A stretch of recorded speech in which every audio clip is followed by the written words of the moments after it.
Hey everyone. So, I know it's been a hot second since you've seen me. Obviously, being a new dad takes up a lot of time, and you don't have a whole lot of time to record videos on gacha games. However, one of the gacha games that I've mentioned in the past is actually coming out, and it's coming out tomorrow. So, we don't have to wait anymore. There's no beta, there's nothing like this. Just tomorrow. Whenever you wake up in the morning, this game is going to be available for you to play on mobile. So if any of my viewers who are still playing Ace or, play other gacha games like Raid Shadow Legends or have played, any kind of these AFK games that I've played in the meantime since I quit Awaken Chaos Era, this might be the game for you. It's a turn-based gacha game. So same line as Awaken Chaos Era or Raid Shadow Legends. It's got really great aesthetics. It's got a lot of customization. And it even has some cool unique things to it as well, like city building. So I've really enjoyed this game so far. This is King Arthur Legends Rise.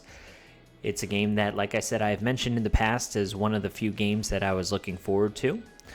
But I wanted to just bring you guys a video and let you know that the global launch is tomorrow, and I'm already playing this game. As you see, I'm level 29.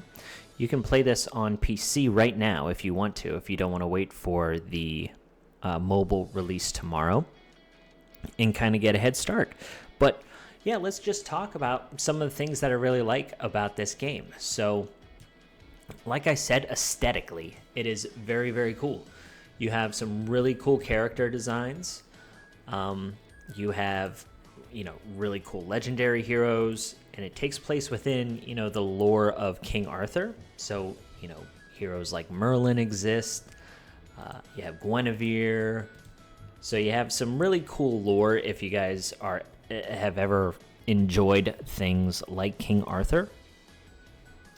On top of that, with the aesthetics, they do have a lot of customization.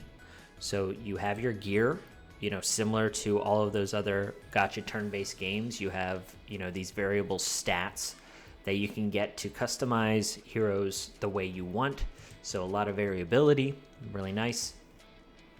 They have their own individual weapons, and there's different weapons that you can get that help them change their element.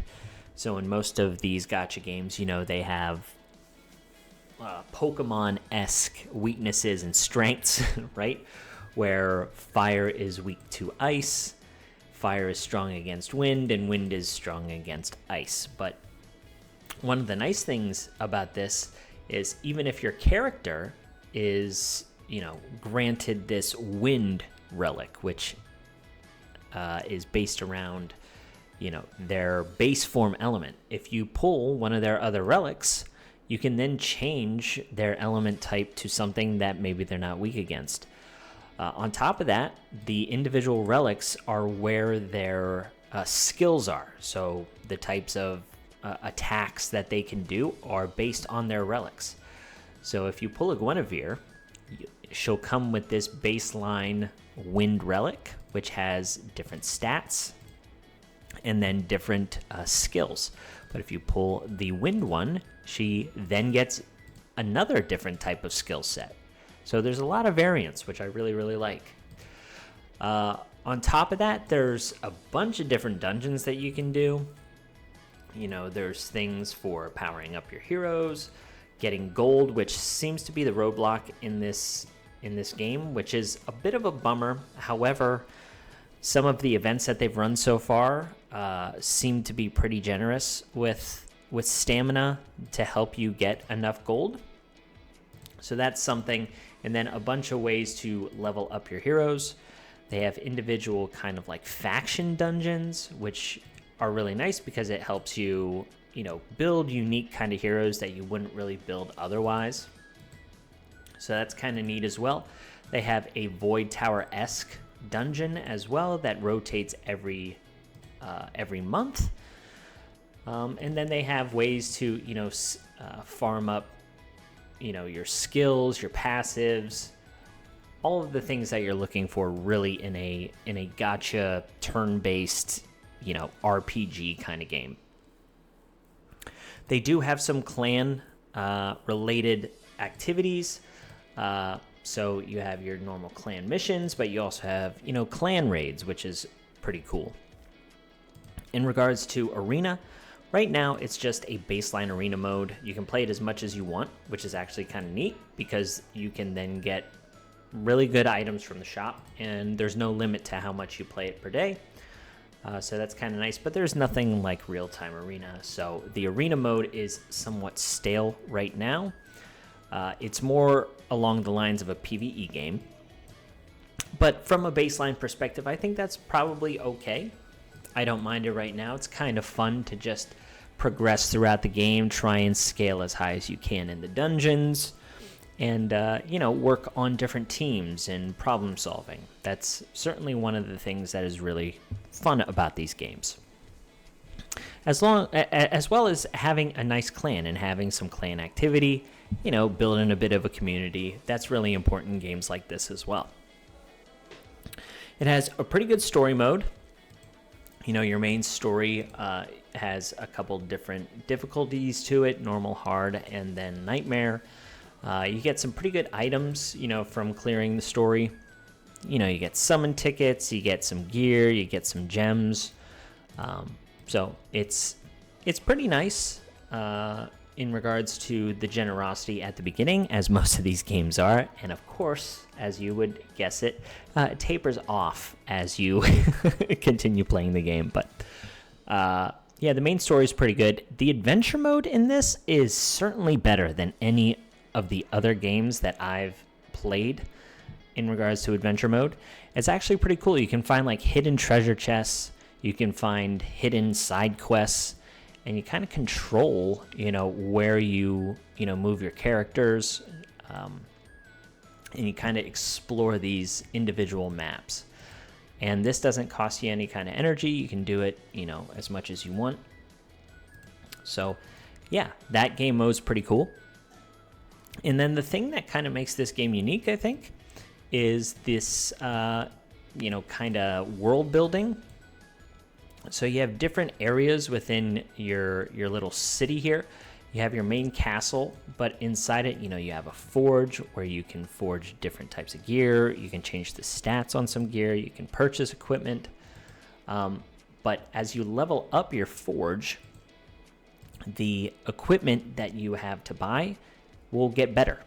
So it gives you incentive to upgrade your forge. This is where kind of building materials come in. And this is certainly new to me. Being able to upgrade these items in these little areas within your city is kind of neat. They have their own quests, as to how you would be able to upgrade your little regions of your city. So for the forge, you have to get your castle to level 11. So right now my castle is level 8, and in order to upgrade my castle to level 9, I have to complete these 4 quests. And once all 4 of those quests are done, I'll need the necessary steel and the necessary wood to upgrade it. So that's really cool. They have other things like your plaza fountain, which gives you experience to level up your heroes. They have a relic forge to level up your individual relics. Those were the things that I was telling you,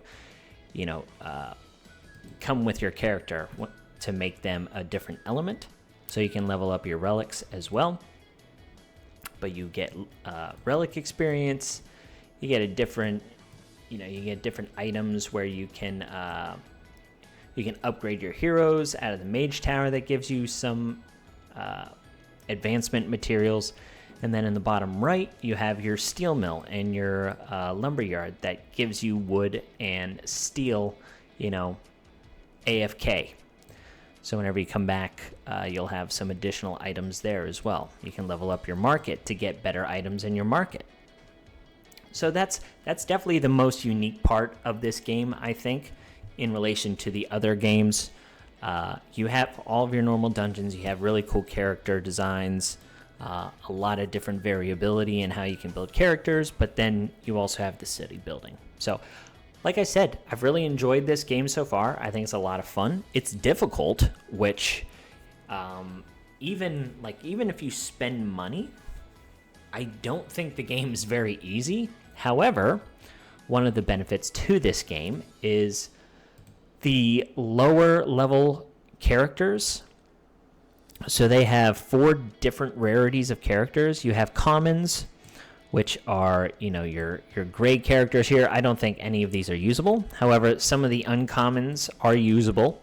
The rares are good, which is kind of like your epics in this game, and you can even make a team full of just rares and you can progress through the game. It's just going to be slower, but it's still doable.